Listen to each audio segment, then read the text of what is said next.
സർവീസാണ്. ഓരോ സ്ഥലത്തും പുതിയ പുതിയ സർവീസുകൾ നമുക്ക് എത്തുകയാണ്. എങ്ങനെയാണ് ഈ ഇതിന് യാത്രക്കാരെ കാണുന്നത്? ഇതിനൊരു ഫീഡ്ബാക്ക് ഒക്കെ കിട്ടുന്നുണ്ടല്ലോ.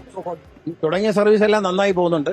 പുതിയ പുതിയ ബസ്സുകൾ ഇങ്ങനെ വന്നുകൊണ്ടിരിക്കുകയാണ്. വരുന്ന അനുസരിച്ച് എല്ലാ ഡിപ്പോകളിലേക്കും അയക്കുന്നുണ്ട്. അങ്ങ് കാസർഗോഡ് മുതൽ അയക്കുന്നുണ്ട്. നമ്മൾ കാസർഗോഡ് നിന്ന് ഈ ലിങ്ക് ബസ് തന്നെ കാസർഗോഡ് നിന്ന് മംഗലാപുരത്തേക്ക്, അതായത് നാഷണൽ ഹൈവേ കൂടെ അല്ല, സ്റ്റേറ്റ് ഹൈവേ വഴി അയക്കാനുള്ള പരിപാടിയാണ്. അപ്പൊ അങ്ങനെ ഈ ചെറിയ റോഡുകളിലൂടെ നമ്മൾ അതർ സ്റ്റേറ്റുകളിലേക്കും കയറാൻ പറ്റും. അപ്പൊ അങ്ങനെ കയറ്റുന്നുണ്ട് വണ്ടി. അപ്പൊ അത്തരം സർവീസുകൾ എടുക്കുകയാണ്. കാസർഗോഡ് നിന്ന് എടുക്കുന്നുണ്ട്, കാസർഗോഡ് നിന്ന് തുടങ്ങിയിട്ടുണ്ട്. അതൊക്കെ നല്ല വിജയകരമായി പോവുകയാണ്.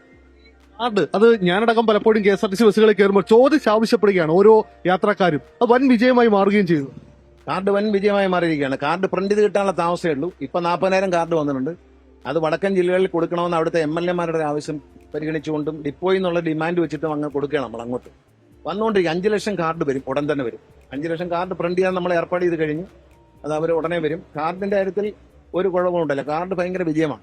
ഗ്രാമീണ റൂട്ടുകളെ അവഗണിക്കുന്നതായിരുന്നു നേരത്തെ KSRTC സംബന്ധിച്ചുള്ള ഒരു പരാതി. ഇപ്പോൾ അതുകൂടി പരിഗണിച്ച് ഗ്രാമീണ റൂട്ടുകളിലടക്കം തദ്ദേശ സ്ഥാപനങ്ങളുടെ അടക്കം സഹായത്തോടെ നമ്മൾ വാഹനങ്ങൾ വിടുകയാണ്. അല്ല, ഞങ്ങൾ ഈ ജില്ലാ പഞ്ചായത്ത് ത്രിതല പഞ്ചായത്ത് സംവിധാനം വന്നതിന് ശേഷം ധാരാളം പുതിയ റോഡുകൾ ഉണ്ടായിട്ടുണ്ട്. അതിങ്ങനെ പല റോഡുകളെയും ലിങ്ക് ചെയ്തുകൊണ്ടുള്ള റോഡുകളാണ്. അപ്പൊ ആ റോഡുകളിൽ വണ്ടികളില്ല. അപ്പൊ ആ റോഡുകളെ ഇതുവരെ KSRTC പരിഗണിച്ചിട്ടില്ല. അതിനു വേണ്ടിയിട്ടാണ് ഈ മിനി ബസ്സും ഈ ലിങ്ക് ബസ്സൊക്കെ വാങ്ങിച്ചിരിക്കുന്നത്. കാരണം ഈ റോഡ് തന്നെ ഈ അടുത്ത കാലത്ത് ഡെവലപ്പ് ചെയ്തതാണ്. അപ്പൊ ഈ റോഡ് ഡെവലപ്പ് ചെയ്യുന്ന ശേഷം ഇതിലെ അങ്ങനെ വണ്ടികൾ അങ്ങനെ പോകുന്നില്ല. അപ്പൊ ഇതുവഴി കടന്ന് ഈ റോഡ് ഒരു കണക്ഷനാണ്. അതായത് കുന്നിക്കോട് നിന്ന് അങ്ങ് പുലിക്കോട് പോയി ഇറങ്ങുന്ന ഈ റോഡ് ഒരു കണക്ഷനാണ്. അപ്പൊ ആ കണക്ഷൻ നമ്മൾ ഉപയോഗപ്പെടുത്തുകയാണ്. ഏറ്റവും ശ്രദ്ധേയമായി എനിക്ക് ആകർഷണമായി തോന്നിയത് പുതിയ ബിസിനസ് ക്ലാസ് ബസ്സുകൾ കൂടി വരുന്നു എന്നുള്ളതാണ്. വമ്പൻ പ്രഖ്യാപനമാണ് KSRTC സംബന്ധിച്ച്. KSRTC ആയിരിക്കും ഇന്ത്യയിൽ ആദ്യമായി അത്തരത്തിലൊരു ബസ് കൊണ്ടുവരുന്നത്. അത് ആദ്യം നമ്മൾ ഈ വാഹനങ്ങളിൽ വന്ദേ ഭാരതിന്റെ ബദലാണോ? വന്ദേ ഭാരതിന് അതുപോലെ ഒരു സർവീസാണ്. ബദലെന്ന് പറയാൻ പറ്റില്ല, കാരണം ഒന്നിനും ബദലല്ല. നമ്മൾ വേറൊരു സമയം വന്ദേ ഭാരതിനേക്കാൾ മികച്ച സീറ്റൊക്കെ ആയിരിക്കും.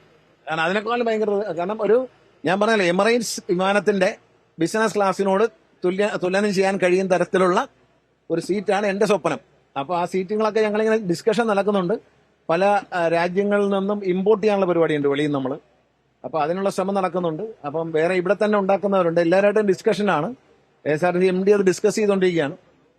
അത് നമ്മൾ സെലക്ട് ചെയ്യും. കാരണം ഈ മോട്ടറൈസ്ഡ് ആയിട്ടുള്ള സീറ്റും എല്ലാം ഉണ്ടാവും. എല്ലാ സീറ്റിലും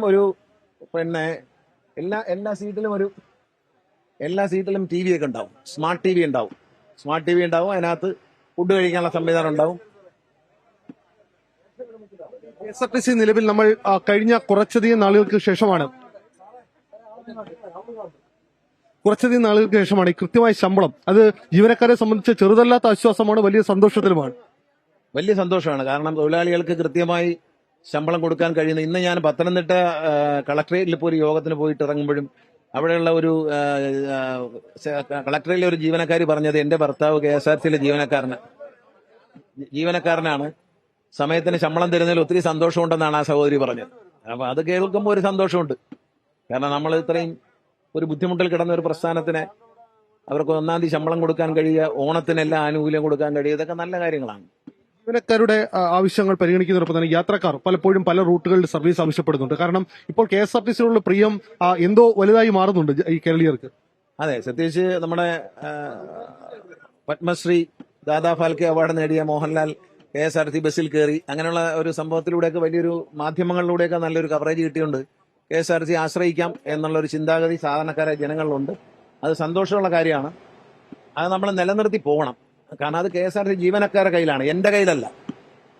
അത് നിലനിർത്തി നല്ല നിലയിൽ കൊണ്ടുപോകേണ്ടത് KSRTC ജീവനക്കാരാണ്, ഞങ്ങളാരുമല്ല. നമുക്കിതൊക്കെ ചെയ്തു കൊടുക്കാനേ പറ്റും. ഈ വണ്ടികളെല്ലാം ഇറക്കി കൊടുക്കാം. ഇതിനെ കഴുകാതെയും ഇതിനെ ഇടിച്ചും നശിപ്പിച്ചും കൊണ്ടു നടന്നാൽ ഒന്നും ചെയ്യാൻ പറ്റില്ല. നമ്മൾ പഴയ സ്ഥലത്തേക്ക് പോകണോ അതോ പുതിയ ഉയരങ്ങളിലേക്ക് പോകണോ എന്ന് ജീവനക്കാരാണ് തീരുമാനിക്കേണ്ടത്. ഇനിയിപ്പം ശമ്പളമൊക്കെ കൊടുത്ത സ്ഥിതിക്ക് ചില സംഘടനകളും അവരെ നേതാക്കന്മാരും എല്ലാം തലപൊക്കിയിട്ട് ആവശ്യമില്ലാത്ത ഒന്നാമത് തെരഞ്ഞെടുപ്പൊക്കെ വരികയാണല്ലോ, LDF സർക്കാരിന് എന്തെങ്കിലും ഒരു നേട്ടം ഉണ്ടായി പോയാലോ എന്ന് പേടിച്ചിട്ട് ചില അപശബ്ദങ്ങളൊക്കെ സൃഷ്ടിക്കാനുള്ള സാധ്യത കാണുന്നുണ്ട്. അതൊന്നും അത്ര കാര്യമാക്കണ്ട. കാരണം ഇത് ജീവനക്കാരുടെ ആവശ്യമാണ്. ഇത് നന്നായി പോവുക എന്നുള്ളത് ഇപ്പം നാട്ടുകാരുടെയും ജനങ്ങളുടെ വണ്ടി ഓടിക്കുമ്പോൾ പലപ്പോഴും ശ്രദ്ധിക്കണം. ഇവര് വണ്ടി ഓടിക്കുന്ന പലപ്പോഴും KSRTCയുടെ സൗകര്യത്തിനാണ്. ഞാൻ അങ്ങനെയല്ല. ഞാൻ പറയുന്ന പോളിസി ജനങ്ങളുടെ ആവശ്യം എവിടെയാണോ കൂടുതൽ ജനങ്ങൾക്ക് ആവശ്യമുള്ളത് അവിടെ വണ്ടി.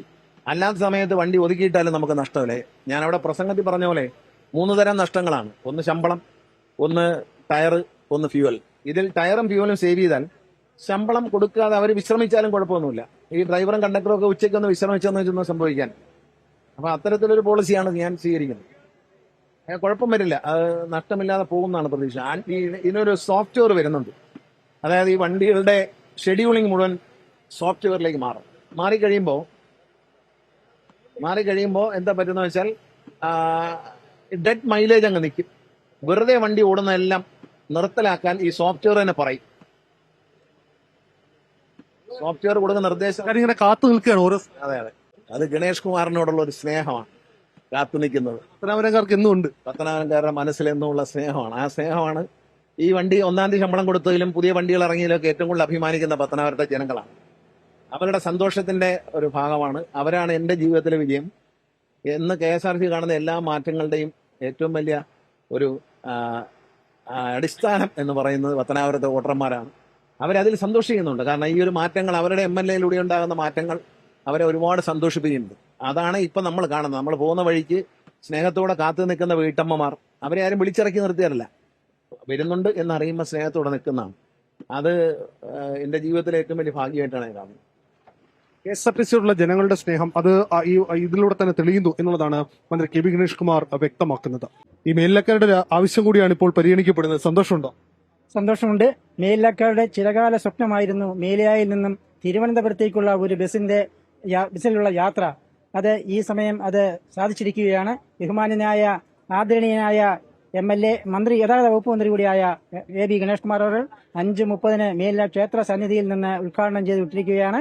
ഇത് അറക്കൽ വഴി തിരുവനന്തപുരം മെഡിക്കൽ കോളേജ് വഴി തമ്പാനൂരേക്കും തിരിച്ച് തമ്പാനിൽ നിന്ന് വൈകുന്നേരത്ത് 5:15 തിരിച്ച് മേലില വഴി പത്തനാപുരത്തിനും പോകുന്നതായിരിക്കും.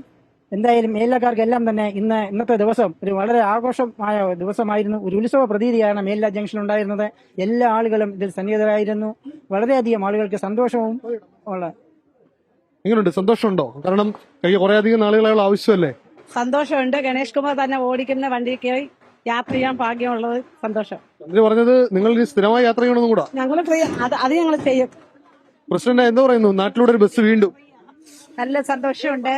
കാരണം മേലില പഞ്ചായത്തില് ഞങ്ങളുടെ ഭരണസമിതിയിലെ മേലില ഭാഗത്തുനിന്ന് 4 മെമ്പർമാർ വരുന്നുണ്ട്. അവര് ഗണേഷ് കുമാർ സാറ് ഗതാഗത മന്ത്രിയായ അന്ന് മുതൽ അവർക്ക് ഈ ബസിന്റെ കാര്യം മാത്രമേ പറയാനുള്ളായിരുന്നു. എന്നാൽ അത് സാക്ഷാത്കരിച്ചു കൊടുത്തത് വളരെയേറെ സന്തോഷമുണ്ട്. ക്ഷേത്ര സന്നിധിയിൽ നിന്ന് തുടങ്ങട്ടെ എല്ലാം. ലോകത്തെവിടെയായാലും ഏത് സമയത്തും 24 വാർത്തകളും ഓഗ്മെന്റഡ് റിയാലിറ്റി പാക്കേജുകളും എക്സ്പ്ലെയിനറുകളും വിശദമായി കാണാൻ ഞങ്ങളുടെ YouTube ചാനൽ നിങ്ങൾക്ക് സബ്സ്ക്രൈബ് ചെയ്യാം.